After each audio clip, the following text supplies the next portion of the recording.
third video today. So yeah, here we go as I talked about Atlantis not too long ago. And I wanted to talk a little more about it, as it's kind of interesting about how we wanted it to be like all this, but there's like so little on it. So yeah, kind of originated started with like the writings of an ancient Greek philosopher called Plato. Had not contained so much truth about the human condition. His name would have been forgotten like centuries ago.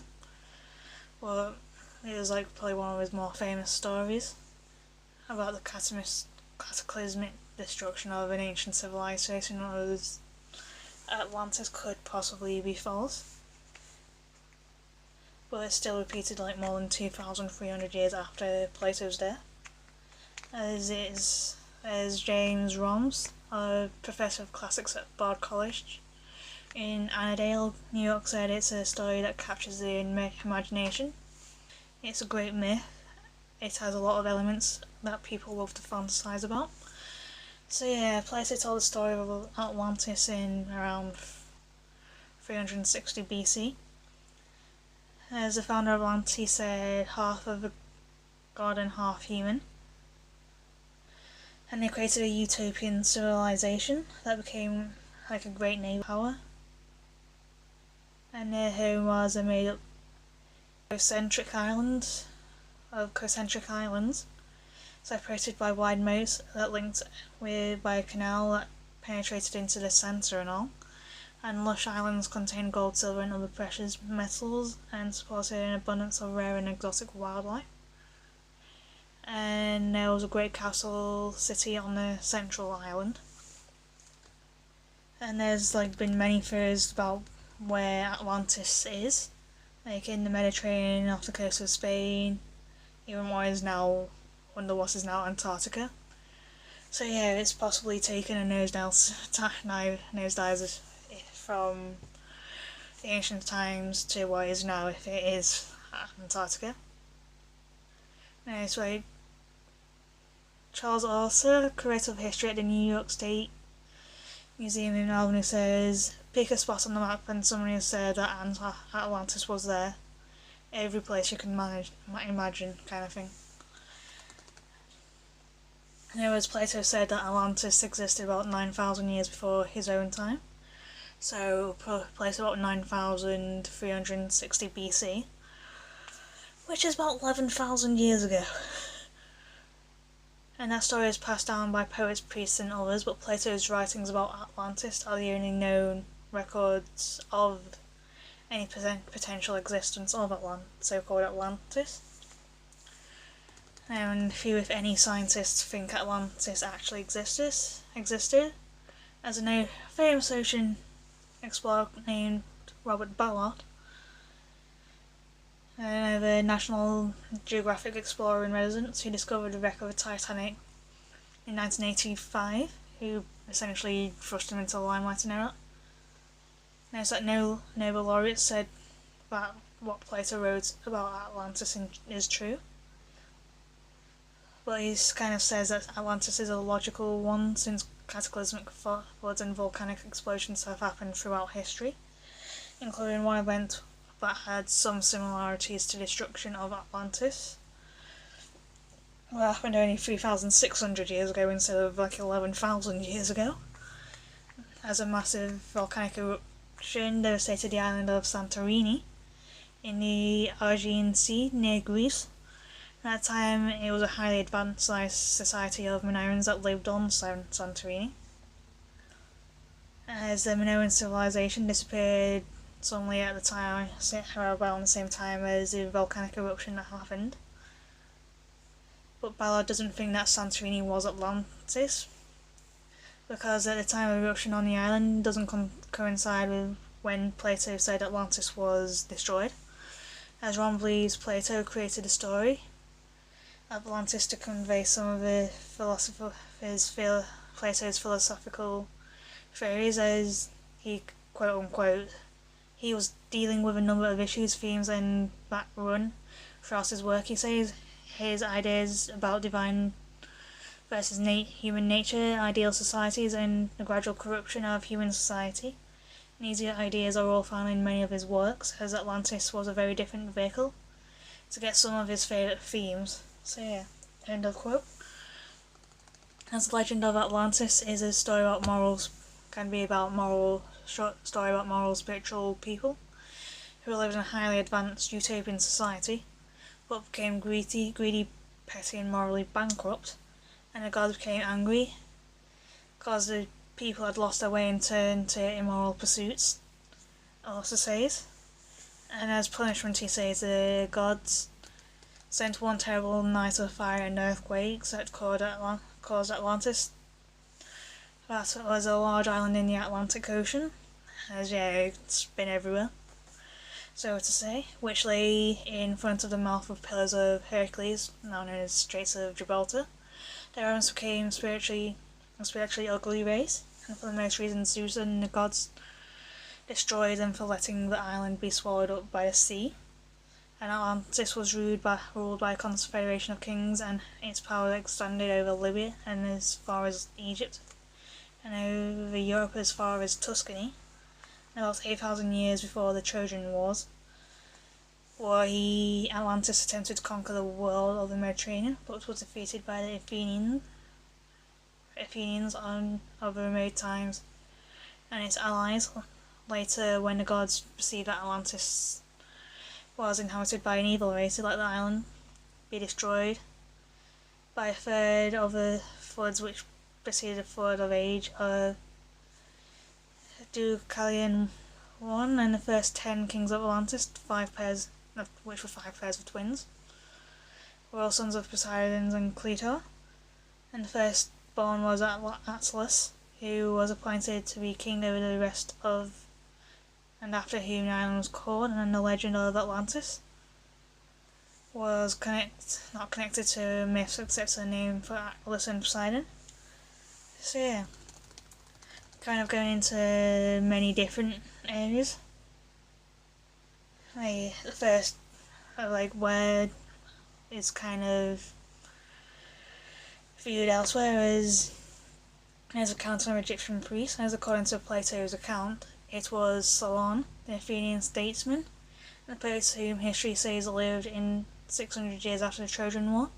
That's one who brought from Egypt the story of Atlantis, a very old Egyptian priest who talked with Solon and was not impressed by the ancient stories of the Greeks, and such was the one referring to Pharaohs as the first man, or the legend of the flood Deucalion.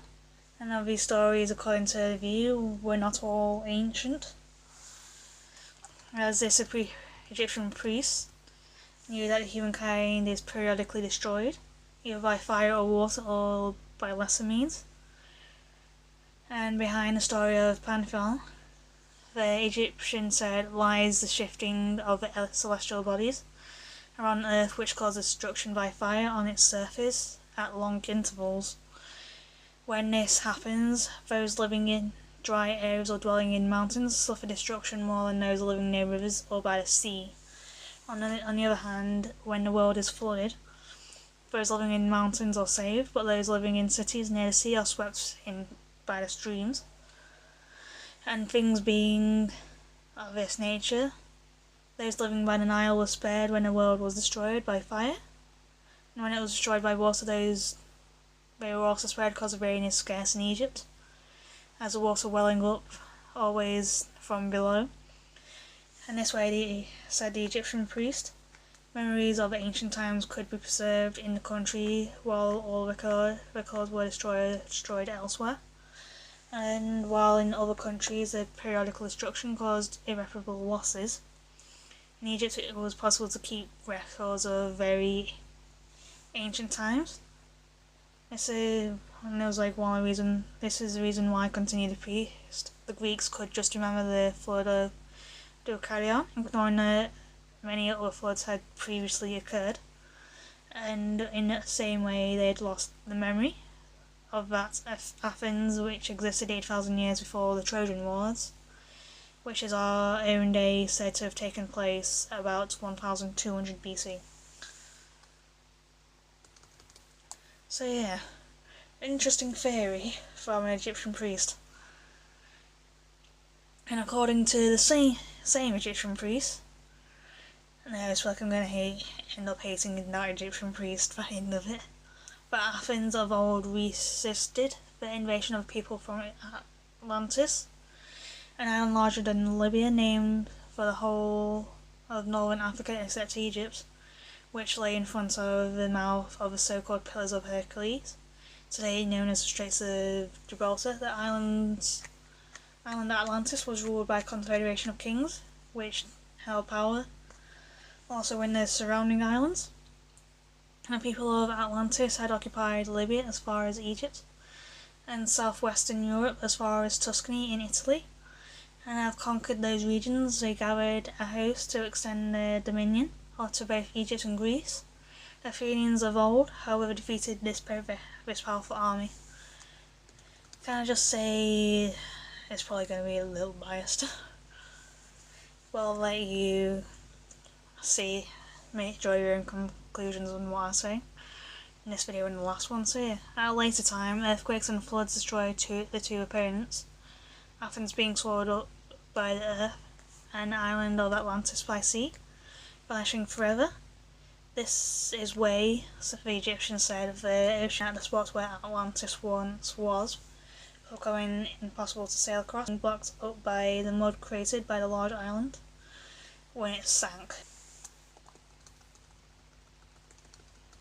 So yeah, now when the gods were divided among themselves, different regions of Earth, the island of Atlantis were allotted to Poseidon, who settled there the children he had begotten to mortal women.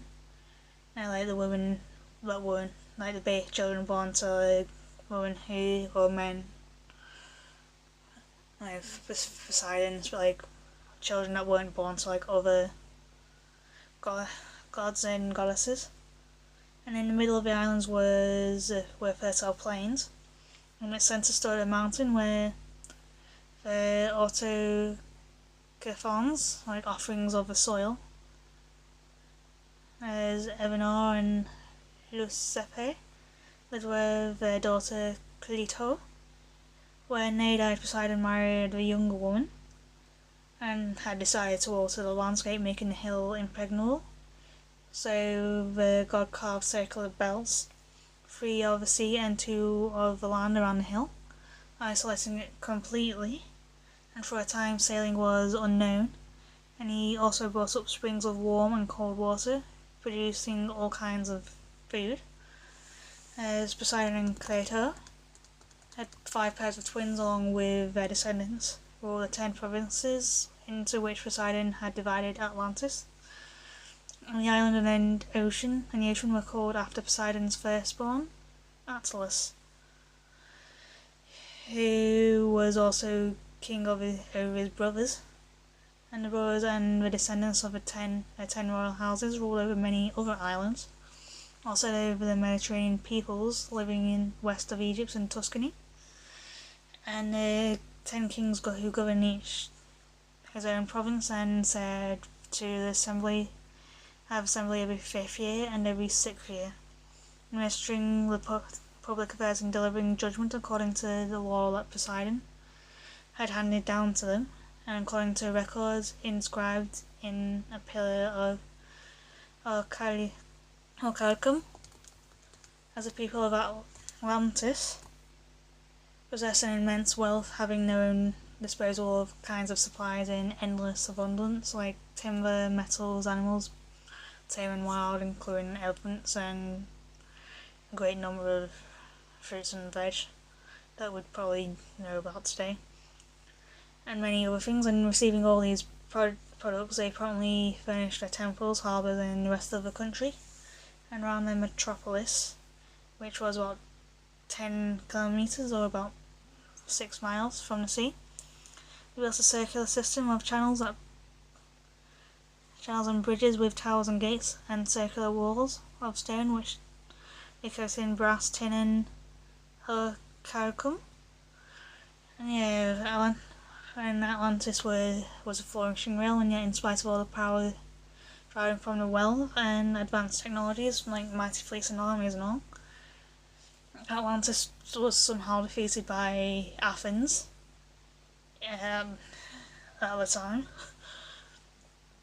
And also for the knowledge of people of Atlantis had at their disposal, they were not able to prepare themselves for the natural catastrophe that had affected them, nor could they avoid utter destruction, as it also had been said that the people of Atlantis degenerated, being unable, as it was said to be unable to live a happy life, and were becoming spiritually ugly.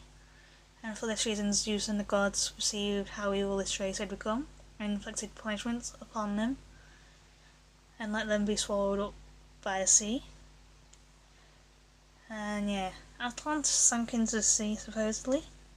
But yeah, me personally, I'd like to see a bit more evidence to say that yes, Atlantis was real and all.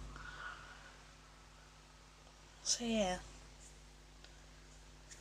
I'll see you all later, and yeah, I'll be doing the news at some point within the next couple of minutes. So yeah, I'll see you all later, and yeah, bye for now.